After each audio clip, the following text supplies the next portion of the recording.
Good morning, students. Today we will study in economics the sustainable development. I think you will remember you have studied about it in geography too. Sustainable development के बारे में आपने geography में भी पढ़ा है.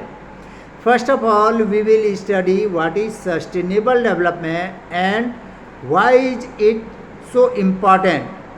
हम पढ़ेंगे कि सस्टेनेबल डेवलपमेंट क्या होता है और यह क्यों आवश्यक है. First of all we will see what is sustainable development.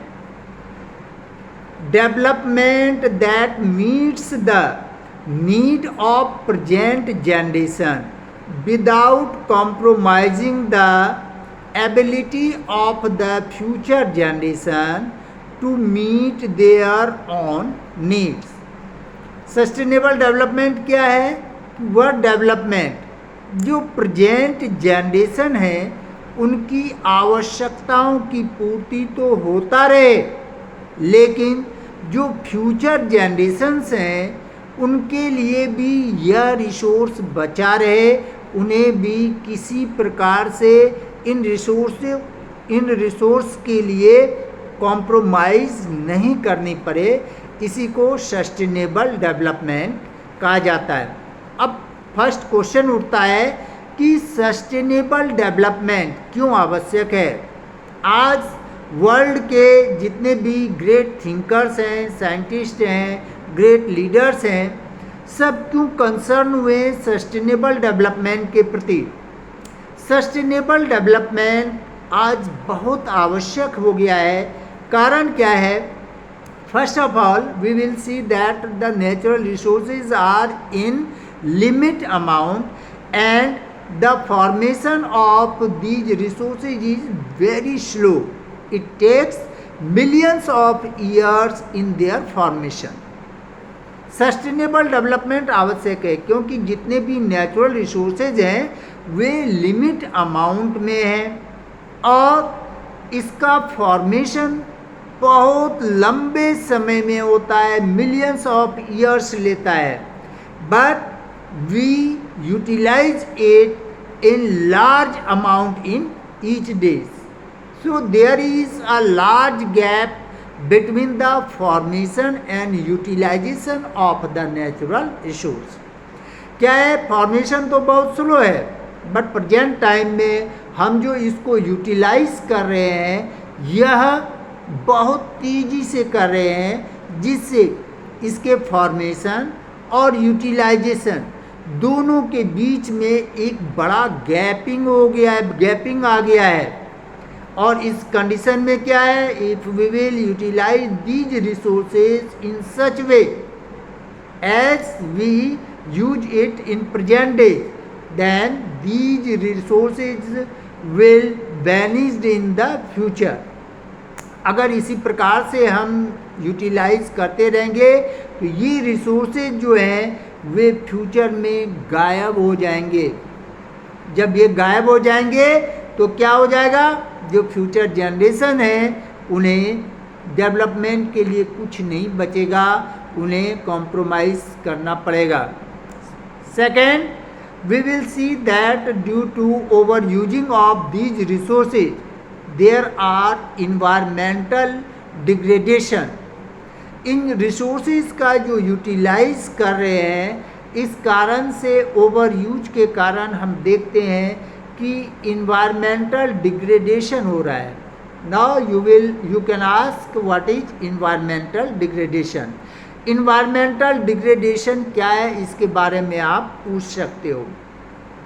Environment में मेनली हम क्या देखते हैं कि there are 4 types of pollutions: air, water, soil and noise. And all these pollutions affect the environment. आज हम 4 प्रकार के जो पॉल्यूशंस देखते हैं: air pollution, noise pollution, water pollution and soil pollution. ये सारे के सारे पॉल्यूशंस डायरेक्टली और इनडायरेक्टली जो है या इसी डेवलपमेंट ओवर जो यूटिलाइज कर रहे हैं नेचुरल रिसोर्सेज का, इस कारण से हो रहा है, डेवलपमेंट के कारण हो रहा है।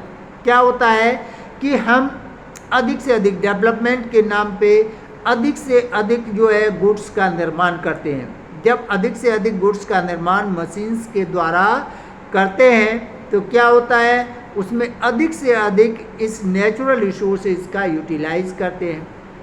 इन नेचुरल रिसोर्सेज का यूटिलाइज जब अधिक से करते हैं तो क्या है, मशीन्स के द्वारा फ्यूल का यूज होता है, उससे कार्बन डाइऑक्साइड, कार्बन मोनोऑक्साइड ये सारे निकलते हैं।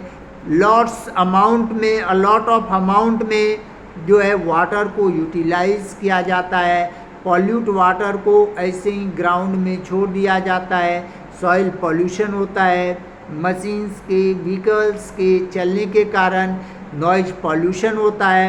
और ये सारे के सारे पॉल्यूशन डायरेक्टली और इनडायरेक्टली ह्यूमन को ही नहीं, सारे लिविंग बींग्स को अफेक्ट करता है।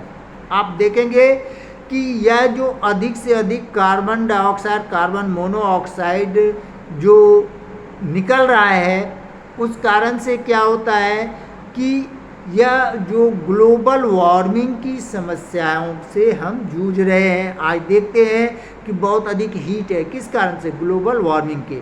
आप पूछेंगे ग्लोबल वार्मिंग क्या है।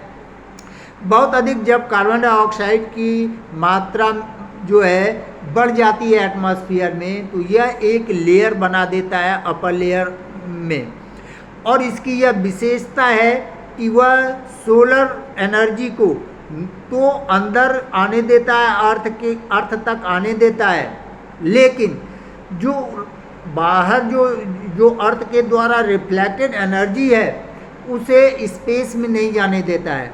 उसी लेयर से, जो कार्बन डाइऑक्साइड का जो लेयर है, वहाँ से टकराकर एटमॉस्फेयर में सर्कुलेट होने लगता है।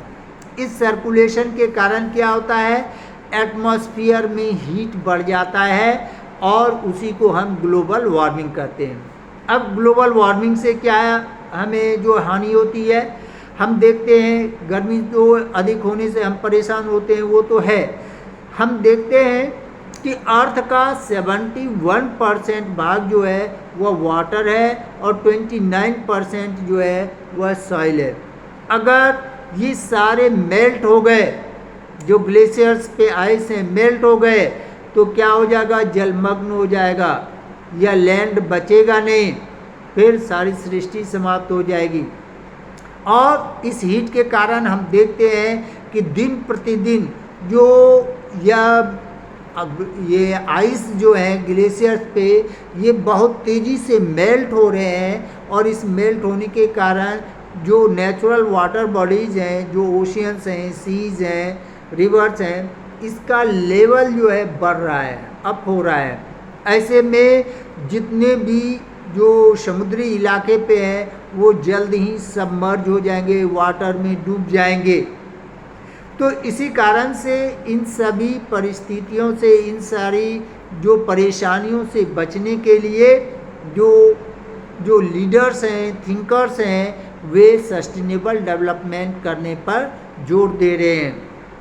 इसके अतिरिक्त आज हम देखते हैं कि जगह जगह सुनने को आता है कि वाटर स्कार्सिटी। हमें आश्चर्य होता है, 71% वाटर है अर्थ पे और फिर भी वाटर स्कार्सिटी है। ऐसा क्यों है? इसका कारण यह है कि जो 71% है उसका 97% से अधिक भाग जो है वाटर ग्लेशियर्स पे है, और जो वाटर, फ्रेश वाटर है जो ग्राउंड पर है, उसका अधिकांश भाग जो एटमॉस्फेयर में है वाटर वेपर के रूप में, जो कि रेनफॉल के रूप में अर्थ पे आता है। और जो रिवर्स में, पॉन्ड्स में, वेल्स में जो वाटर हैं, वे वाटर, रिवर्स वाटर पॉल्यूट हो रहे हैं। किस कारण से पॉल्यूट हो रहे हैं? यही डेवलपमेंट के क्रम में जो हम अधिक से अधिक मशीन्स के कचरे को, पॉल्यूट वाटर को डायरेक्टली, हीट वाटर को डायरेक्टली फ्रेश वाटर बॉडीज में डाल रहे हैं। इस कारण से यह फ्रेश वाटर बॉडीज पॉल्यूट हो रहा है। गंगा जो कि देव नदी कही जाती है, जिसके वाटर को अमृत माना जाता था, जिसके पानी पीने से अनेक रोग जो है वे मिट जाते थे, उसमें एक स्पेशल बैक्टीरिया और वायरस होते थे जो हार्मफुल बैक्टीरिया वायरस को मार देते थे। आज वही गंगा नदी का पानी पॉल्यूट हो गया है। क्यों हो गया है? क्योंकि हम केयरलेसली जो फैक्ट्रीज के पॉल्यूट वाटर हैं उसको हम उसमें डाल रहे हैं। जो ये रिवर्स के पास टाउन सिटीज बसे हुए हैं वे गंदे पानी को डेली यूटिलाइज जो घर में होता है उसको उस नदी में बहा रहे हैं।